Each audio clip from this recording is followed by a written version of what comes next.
Between 1866 and 1886, over 10 million cattle were driven north from Texas to railheads in Kansas and beyond. Cowboys spent 3 months in the saddle eating whatever a single wagon could carry across 800 miles of open prairie. No refrigeration, no grocery stores, no fresh vegetables for weeks at a time. Yet the meals that came off those chuck wagons were so effective at keeping men alive and working 18-hour days that the U.S. Army studied them. Number 14 on this list has a name so vulgar most trail bosses refuse to say it in front of women, but it was the most nutritious thing a cowboy ever ate. And number 7 was invented by accident when a cook dropped something he should not have into a Dutch oven. These are the 30 meals that fueled the greatest migration of livestock in American history. Before we start, hit that subscribe button because some of these recipes deserve a comeback.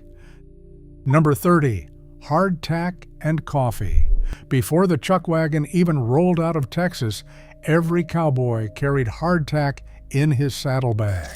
These brick-hard squares of flour and water, baked until every trace of moisture was gone, could survive months of heat, rain, and rough handling without spoiling. The Army had issued them during the Civil War, and most trail hands knew them by a dozen unflattering names: worm castles, sheet iron, tooth dullers. The trick was dunking it in boiling coffee until it softened enough to chew, creating a thick, starchy mush that sat heavy in the stomach and kept hunger quiet through a long morning in the saddle. A 50-pound crate cost about $2 and lasted the whole drive. Cowboys did not love hardtack. They endured it. But in the first days out of camp, before the cook had time to set up a proper kitchen, it was the difference between riding hungry and riding fed. That was enough. Number 29. Arbuckle's coffee. No single item mattered more to a cattle drive than coffee. Cowboys drank it at dawn, at noon, and again after nightfall. Arbuckle Brothers out of Pittsburgh had revolutionized the business by selling pre-roasted beans in sealed 1-pound bags, each coated in a glaze of egg and sugar to preserve freshness. Before Arbuckles, trail cooks had to roast green beans in a skillet over an open flame, burning half the batch and filling camp with bitter smoke. Now the cook just cracked open a bag, crushed the beans with a rifle butt or the flat of an axe, and boiled them in a gallon pot until the coffee turned black enough to float a horseshoe. That was the test. If a horseshoe sank, it was not ready. A single bag cost about 15 cents and brewed enough for a dozen men. The cook would holler, "Who wants the candy?" because every bag of Arbuckles came with a peppermint stick, and whoever volunteered to grind the beans earned the sweet. For 3 months straight, that coffee was the only comfort some men had. Number 28. Sourdough biscuits. The chuckwagon cook, called a cookie by the crew, carried a sourdough starter in a wooden keg lashed to the side of the wagon. That starter was alive, a culture of wild yeast and bacteria that had to be fed flour and water every single day, or it died. Some starters were years old, passed from cook to cook like a family heirloom. Every morning before dawn, the cookie would pull a fistful of starter, mix it with flour, a pinch of salt, and a spoonful of lard, then bake the biscuits in a Dutch oven buried in hot coals. The result was golden, slightly tangy, and tender enough to pull apart with your fingers. A good biscuit maker earned more respect than a good roper. Trail bosses paid top cooks up to $60 a month, more than the cowboys themselves earned, because a crew that ate well worked harder and complained less. Bad biscuits could start a mutiny faster than bad pay. Number 27. Fried salt pork was the backbone of the chuckwagon pantry. Slabs of pork belly cured in heavy salt could last months without refrigeration, packed in wooden barrels and buried under flour sacks to stay cool.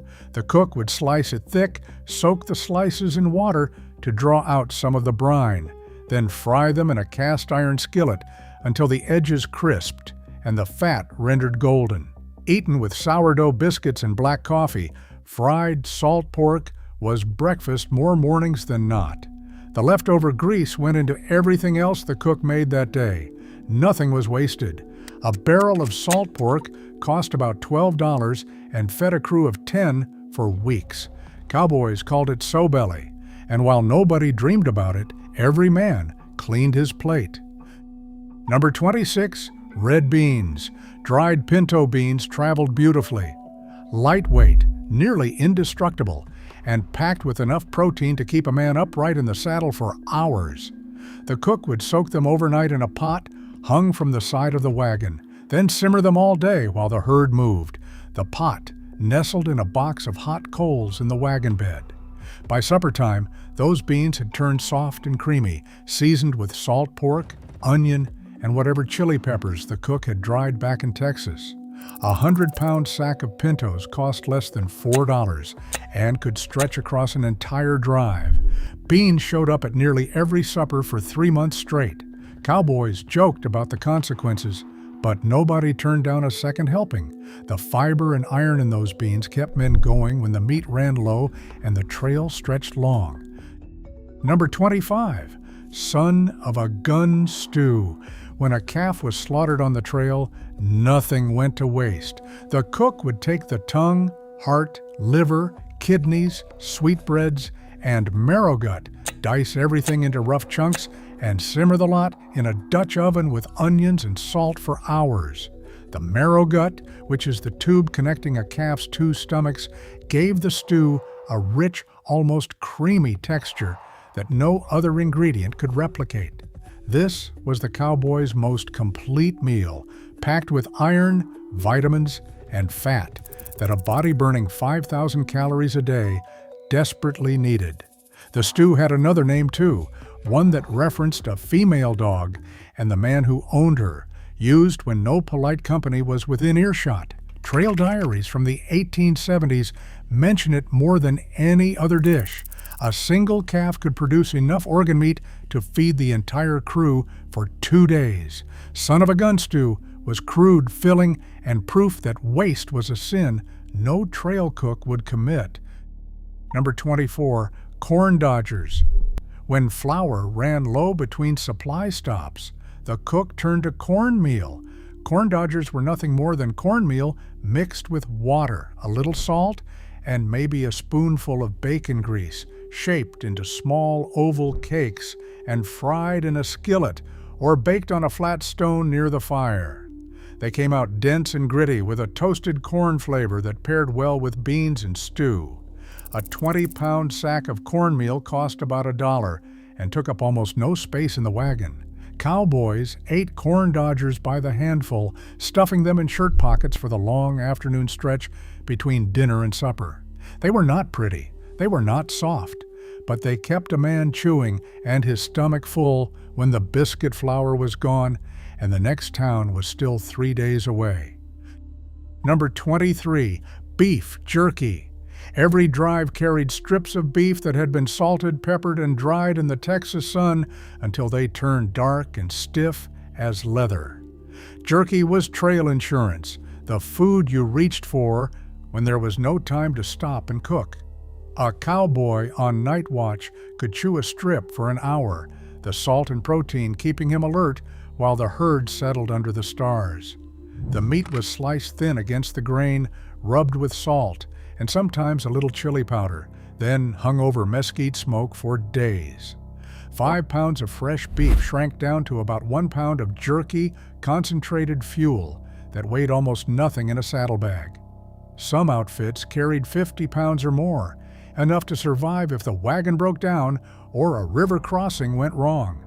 Jerky tasted like work, tough, salty, relentless, but it kept men alive when nothing else could. Number 22, spotted pup. Rice boiled with raisins and a pour of molasses became the trail's most common dessert, and the cowboys called it spotted pup for the way the dark raisins dotted the pale rice like spots on a dog. The cook would simmer rice until tender, stir in a handful of dried raisins and enough cane molasses to turn the whole pot a sticky amber brown. Served warm from the Dutch oven, spotted pup was sweet enough to feel like a reward after 12 hours of dust and cattle. A 50-pound sack of rice cost about $3 and lasted weeks. Raisins and molasses traveled without spoiling. The whole dessert could be assembled in 20 minutes with no skill required. For men who had not tasted anything sweet in days, that first spoonful of spotted pup was something close to joy. Number 21, Pan de Campo. Texas trail cooks with Mexican heritage carried a flatbread tradition that predated the cattle drives by centuries. Pan de Campo was made from flour, lard, salt, and water, kneaded quickly and cooked in a Dutch oven or directly on a flat rock beside the fire.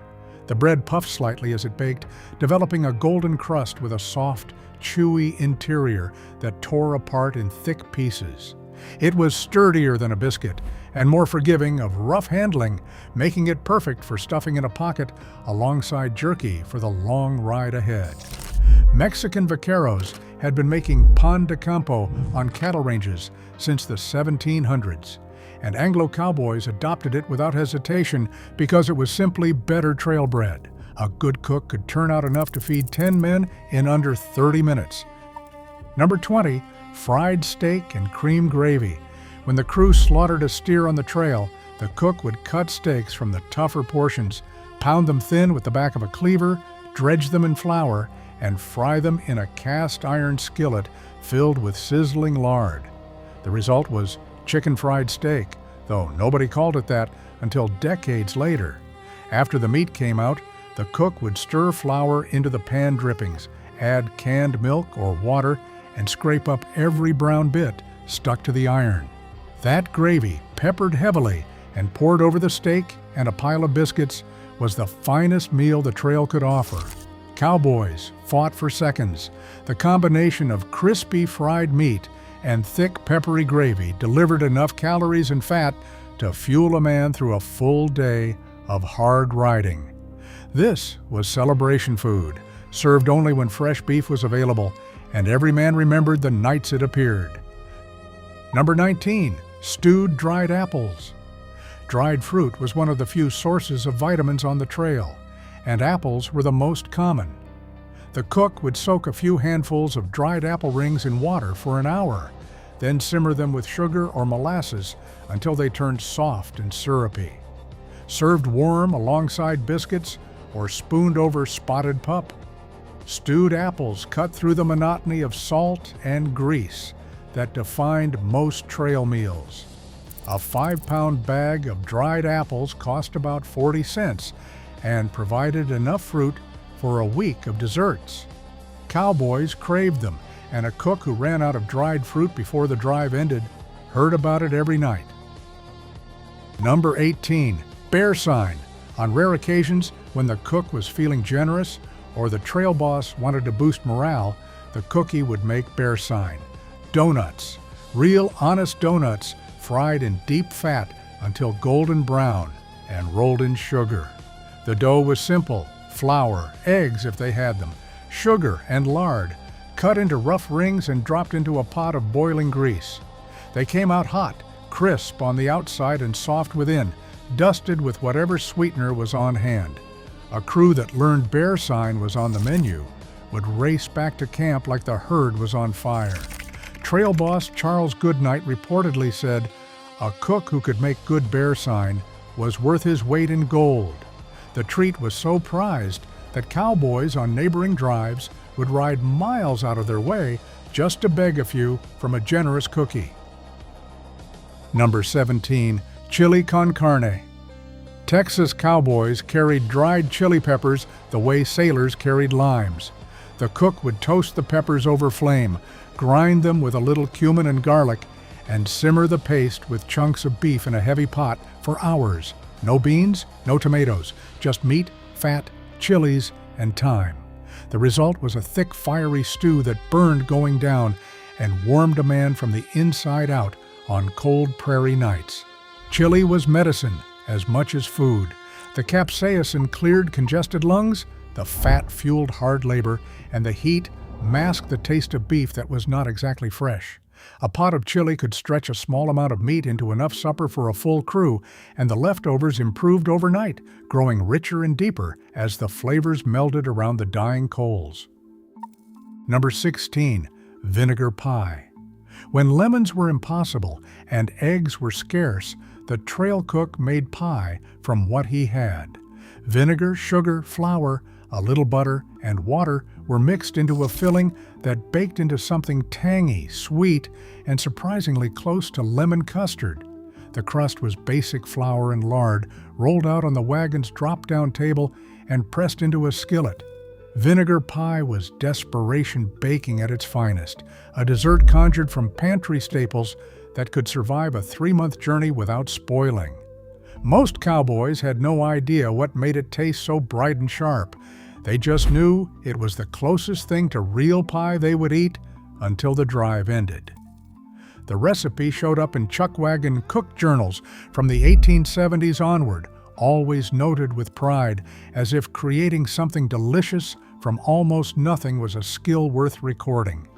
Number 15. Prairie butter. When real butter melted in the Texas heat, on the second day out, the cook rendered beef marrow from soup bones, whipped it smooth, and served it as a spread for biscuits.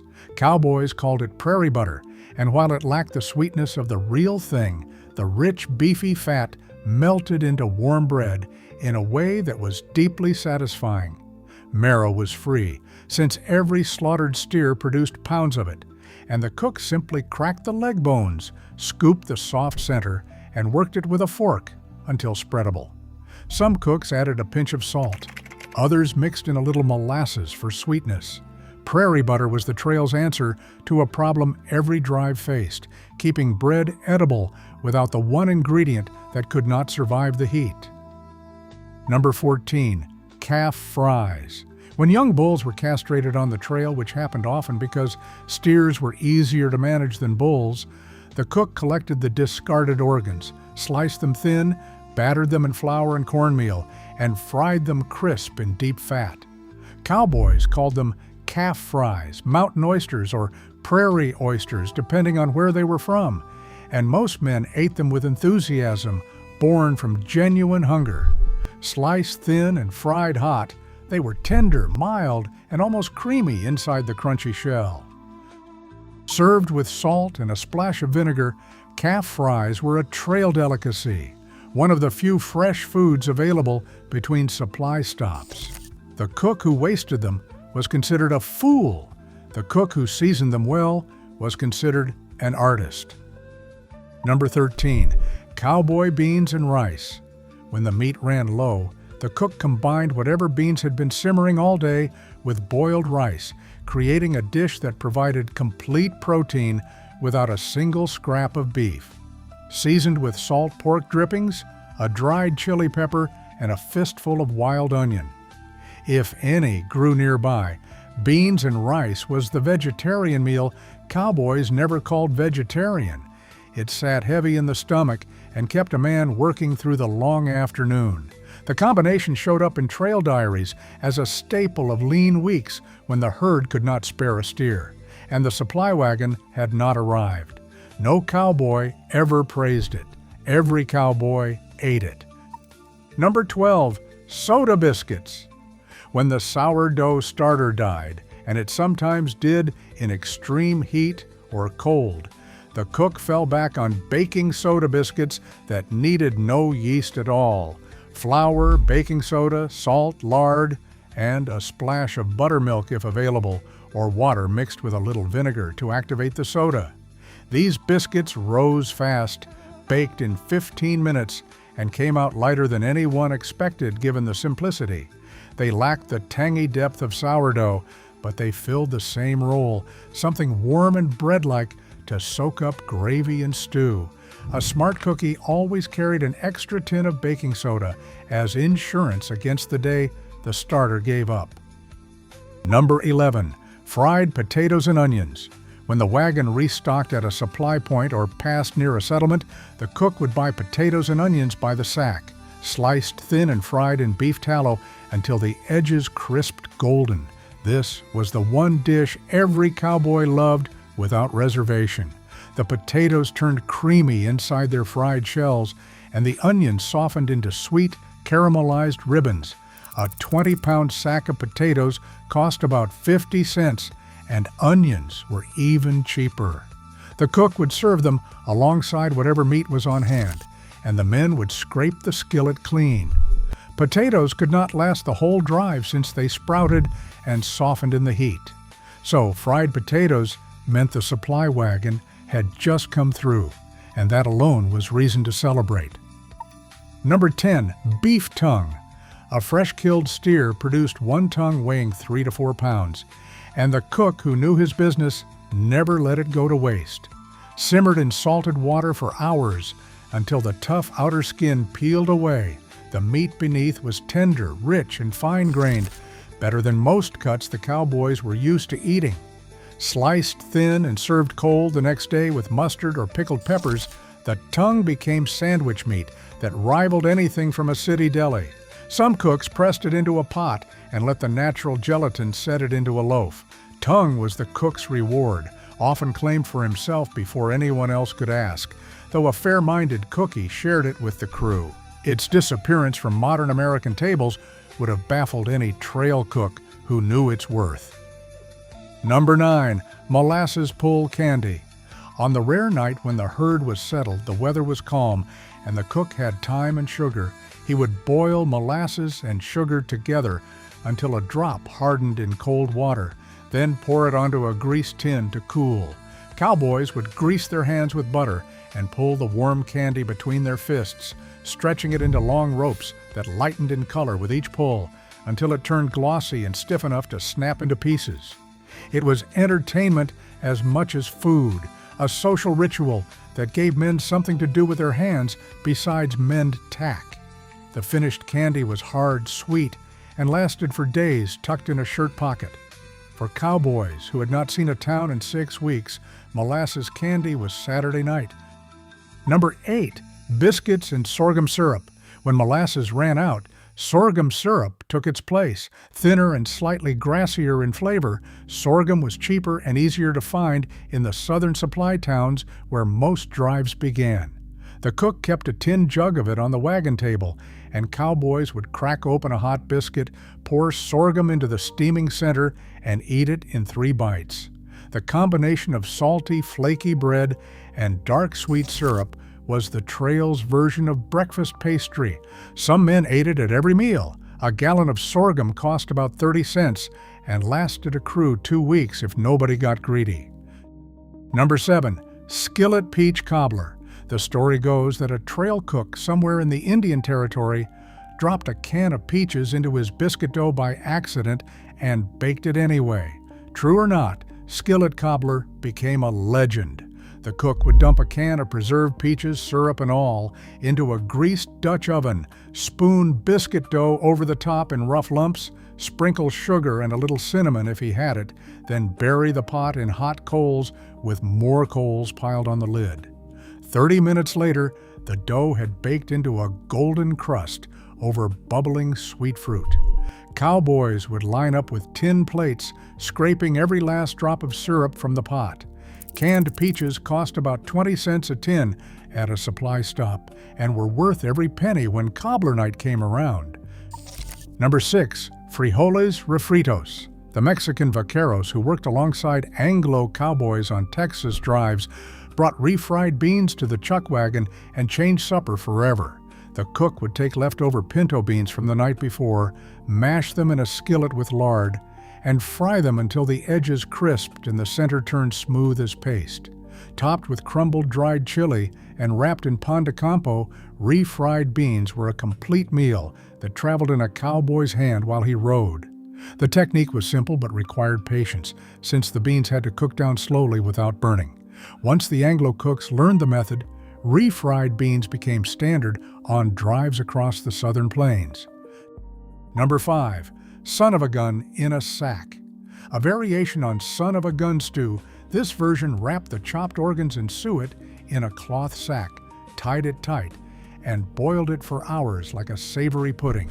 The result was a dense, sliceable loaf of offal held together by rendered fat that could be eaten hot or cold. Cold slices went into saddlebags for the next day's ride, holding up in the heat better than loose stew. It was trail engineering, food designed for men who ate in the saddle as often as they ate at camp. Every piece contained a mix of heart, liver, and sweetbreads, delivering the same nutrition as the stew in a portable package. Number 4. Coffee gravy on biscuits. When the meat was gone and the beans were boring, the cook would brew extra strong coffee, thicken it with flour and bacon grease, and pour it over split biscuits. It sounds desperate because it was, but the bitter, smoky gravy delivered caffeine and calories in a single plate, and cowboys who had been in the saddle since before dawn ate it without complaint. The trick was getting the flour smooth and the coffee strong enough to taste through the fat.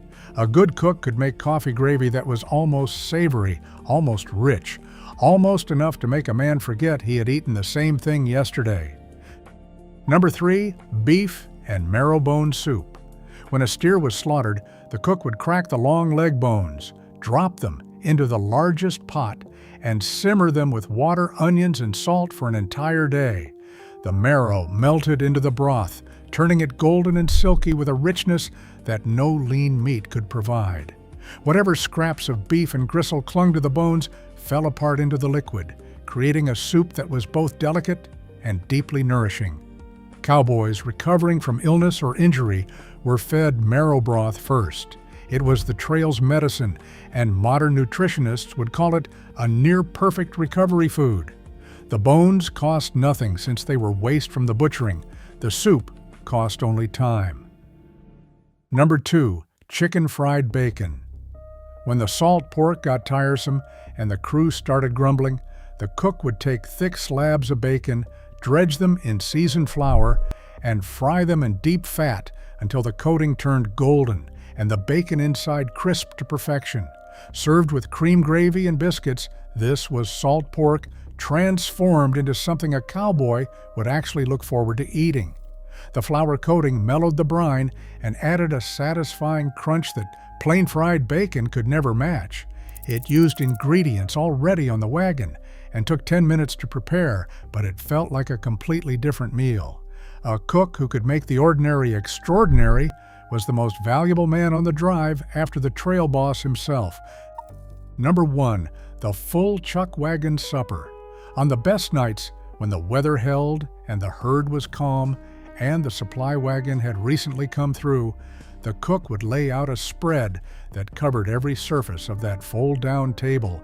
Sourdough biscuits fresh from the Dutch oven, chicken fried steak with cream gravy, pinto beans simmered since dawn, fried potatoes and onions, stewed dried apples, spotted pup for dessert, black Arbuckle's coffee strong enough to strip paint. Every man would fill his tin plate, find a patch of ground, and eat in the kind of silence that only deep satisfaction produces. The fire would pop and settle, the cattle would low in the distance, and for a few minutes, 1,000 miles from the nearest city, 12 men who smelled like dust and sweat and leather would sit in the glow of a mesquite fire and eat like kings. That full supper was not one dish. It was the whole chuckwagon working exactly as Charles Goodnight intended when he built the first one in 1866.